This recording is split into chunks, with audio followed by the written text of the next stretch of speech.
Whipped if I told my fiancé I don't want his last name. Part I.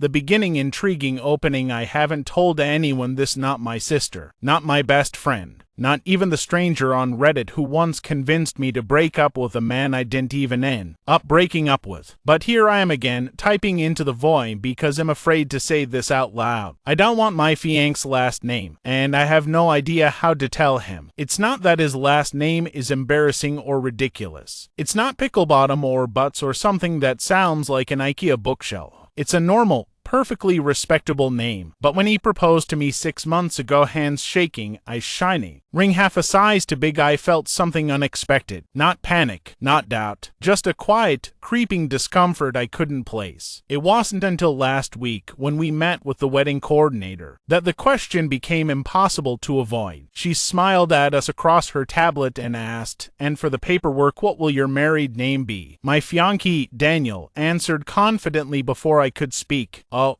shall be taking my last name. We've already talked about it." Except we hadn't. His hand tightened around mine as he said it, almost proudly, like he was announcing something sweet and traditional, and the wedding coordinator smiled and typed it in as if my identity was just a checkbox. Inside, something pulled tight like a thread snagged on a nail. I didn't correct him. I couldn't. I froze with a smile plastered on my face. But that night, alone in the bathroom brushing my teeth, I stared at my reflection and whispered, "I don't want it. Not because I don't love him. God, I do." Daniel is patient, caring, funny in a dry, subtle way. He remembers my coffee order better than I do. He kisses my forehead every morning even when he's late. Has the safest place I've ever had. But his last name feels like a door closing. A piece of myself being absorbed into something that isn't me. Like disappearing quietly into someone else's life. And the worst part, I think it will hurt him. Deeply. His family is old-fashioned, warm, but traditional. His mother took her husband's name. His sister changed hers the second she signed her marriage license. His grandmother told me once, smiling sweetly, becoming a Mrs. Daniel's last name is such a beautiful thing. I felt sick, because I don't want to be that. I want to keep the name my father gave me, the one I grew up with, the one on my high school trophies, my college diploma, the articles I've published, the identity I've built brick by brick. If I give it up, who am I? But Daniel doesn't know any of this. Not yet. Not even a hint. And here's the part that keeps me awake at night. His father told him once,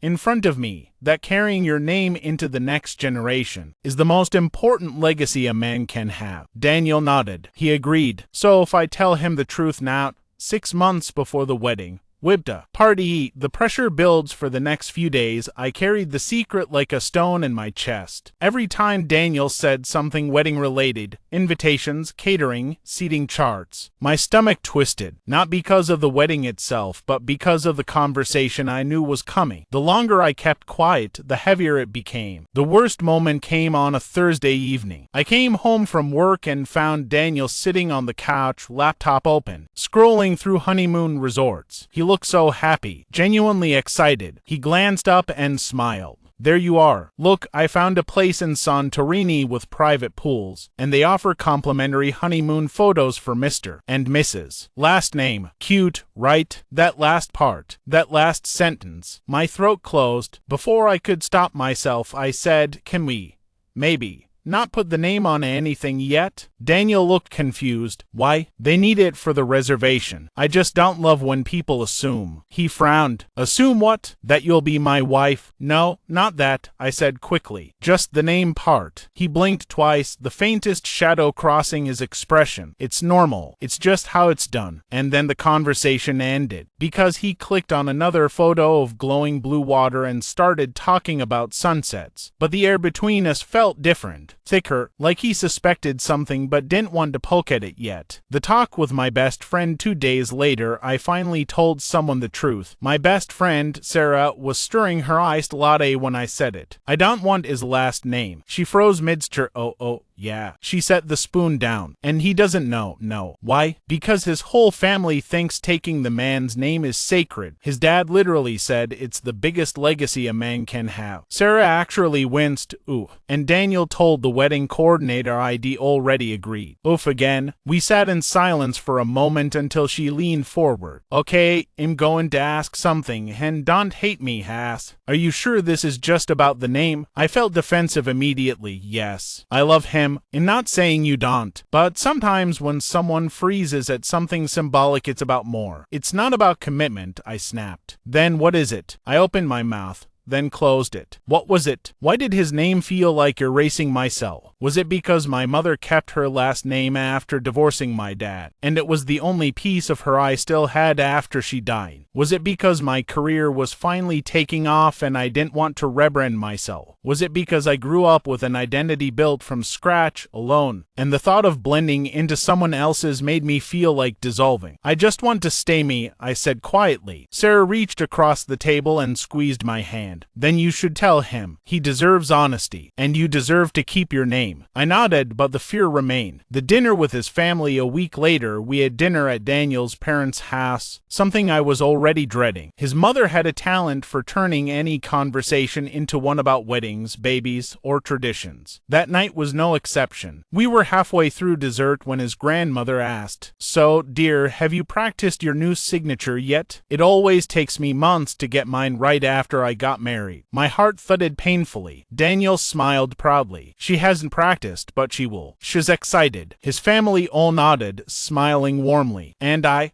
smiled back. A lie? A lie by omission, but a lie nonetheless. His mother turned to me. You'll look so elegant with the new name. It's strong. It has history. You're becoming part of something bigger. Something bigger. Something that wasn't mine. My skin crawled under their kind, gentle expectations. The room felt too warm, too full. I couldn't breathe. Daniel noticed. His brow furrowed a little. You okay, babe? Yeah, I whispered, just tired, but he kept watching me the rest of the night, concern flickering behind his eyes. The breaking point, the real breaking point, came unexpectedly. We were sitting in bed one night, Daniel scrolling through Reddit while I tried to read a book I wasn't absorbing at all. Suddenly he said, "Hey, look at this post. This guy's fiance told him last minute she wasn't taking his last name, and the comments are roasting her. Everyone says she blindsided him and made him feel insignificant." My blood turned to ice. He kept reading. "They're saying the name is symbolic. That refusing it means you're rejecting the family, and the guy feels betrayed because she never said anything earlier." I felt dizzy. He didn't know he was talking about us, but he was. And then he said it. I mean, I'd be upset too if someone waited until the last minute to tell me something that important. I closed my book slowly. Daniel, he looked at me. The room went still. Daniel, we need to talk. His expression changed instantly.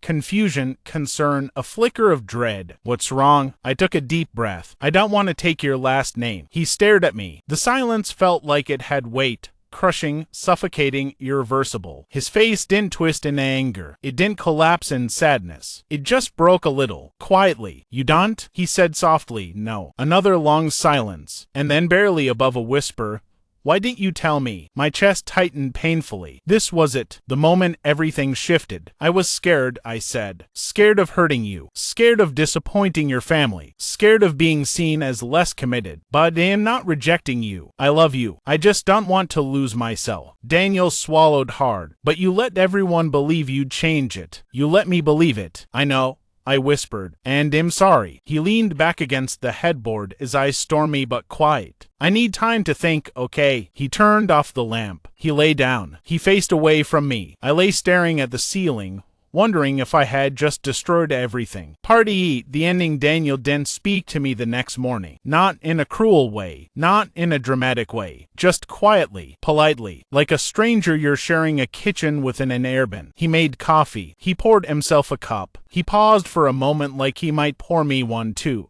then didn't. And that tiny hesitation shattered me more than any argument could have. Before leaving for work, he said flatly, "We'll talk tonight." The door clicked shut. I spent the entire day in a fog. I typed emails without reading them, drank water without tasting it. Every hour felt like a countdown to something irreversible. By the time I got home, he was already there, sitting on the couch with his hands clasped tightly, the way he did when he was trying not to fall apart. He looked up. "We should talk." My chest tightened. "Okay." He took a long breath. "And not angry, not exactly, just confused, hurt." "I know," I whispered, "and am sorry. I should have told you sooner." He nodded once, slow, "Yeah, you should have." The silence sat between us like a heavy stone. I almost thought he'd say he couldn't marry me. I almost prepared for the ring to come off. But instead, his voice cracked, just barely. "Do you not want to be family with me?" That broke me. "I do." I cry, the words coming out raw. "That's the thing. I want to marry you. I want our life together. I want a home and kids and chaos and love with you. I just don't want to give up the one piece of my identity that's mine and only mine." He rubbed his face with both hands. "It's not about the name, it's about what it means." "I know. And it means something different to you than it does to me." He looked up, eyes tired, searching. "Then what does keeping your name mean to you?" I swallowed hard, feeling the weight of yours pressing behind the words. "It means," I breathed in, "it means keeping something from my mom. She didn't get to see me grow up. She didn't get to see me graduate. She didn't get to see me build a future. My name is the last thing of hers I still carry. Losing it feels like losing her again." Daniel's face softened instantly,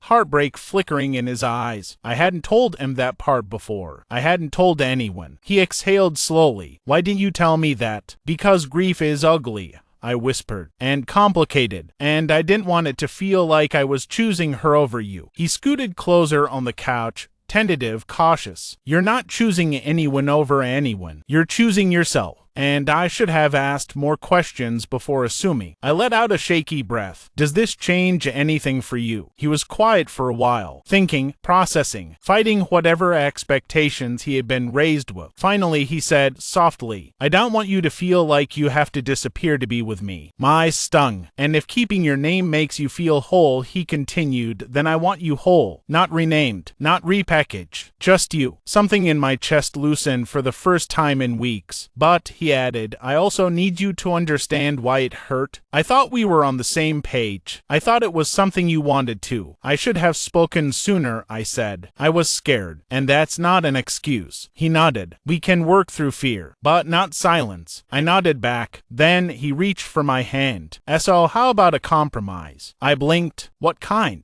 "We keep our names," he said, "but when we have kids, we give them yours and mine. Double-barreled. Both families. Both histories. A hybrid identity. A bridge between two worlds instead of replacing one." My throat tightened. "You'd really do that?" He smiled faintly. "If we're building a life, it should reflect both of us." Tears fell before I could stop them. He pulled me into his chest, holding me tight, not out of ownership, but understanding. "I don't need you to take my name to know you're my partner," he whispered. "I just need honesty. Always." I nodded into his shoulder. "You have it from now on." We stayed like that for a long time. Two people, imperfect but trying, scared but choosing each other anyway. 6 months later, the wedding, during the ceremony, the officiant said, "Do you take each other to be equal partners in this life?" We both said I do, and I meant it with every piece of myself. When they announced us as a married couple, they didn't use his name. They used our first names, side by side, and instead of feeling erased, I felt complete. After the ceremony, his grandmother asked, her voice shaky, "So will you be changing your name later?" Daniel squeezed my hand and answered for both of us. She's keeping hers, and I love that for her. And his grandmother, traditional, old-fashioned, stubborn,